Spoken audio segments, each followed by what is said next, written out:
नमस्कार दोस्तों, मेरी कहानी औरत पार्ट 2 में आपका हार्दिक स्वागत है। तो चलिए शुरू करते हैं आगे की कहानी।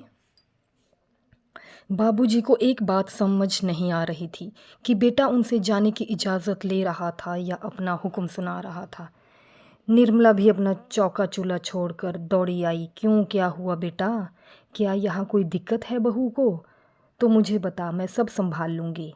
तेरे बाबूजी ने तो नहीं कुछ कहा? अरे नहीं माँ, तुम क्यों बात का बतंगड़ बना रही हो? मुझे बस यहाँ से जाना है। तुम्हें जाना हो तो जाओ, अपनी माँ को बीच में मत लाओ। बाबूजी थोड़े से ज़्यादा ज़ोर से ही बोले थे। घर में एक पल के लिए सन्नाटा सा छा गया।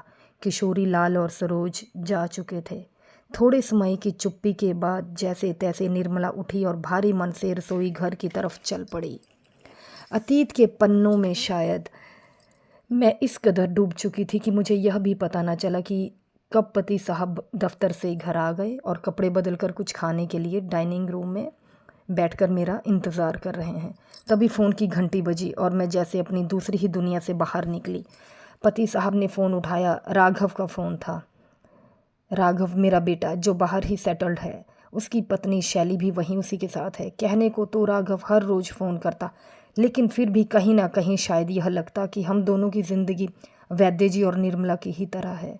बुढ़ापा इंसान को एक ऐसे कगार पर लाकर खड़ा कर देता है जब ऐसा प्रतीत होने लगता है कि हमें हर मोड़ पर अपनों की ज़रूरत है, और शायद हमारे बच्चों को हमारी भी। खैर, इस विषय को यहीं पर विराम देते हुए मैं आपको कहानी के मुख्य पात्र निर्मला और वैद्य जी की तरफ ले चलती हूँ। अजी सुनते हो, शक्कर ख़त्म हो गई है, कहो तो बिना शक्कर वाली चाय ही बना दूं। निर्मला ने वैद्य जी का ध्यान बदलने के लिए कहा, लेकिन वैद्य जी का मन शायद अभी भी वहीं अटका हुआ था। हाँ बना ही दो, वैसे भी ज़िंदगी में कौन सी मिठास बची है। 2 घूंट चाय पीकर वैद्य जी तो निकल गए अपनी दुकान।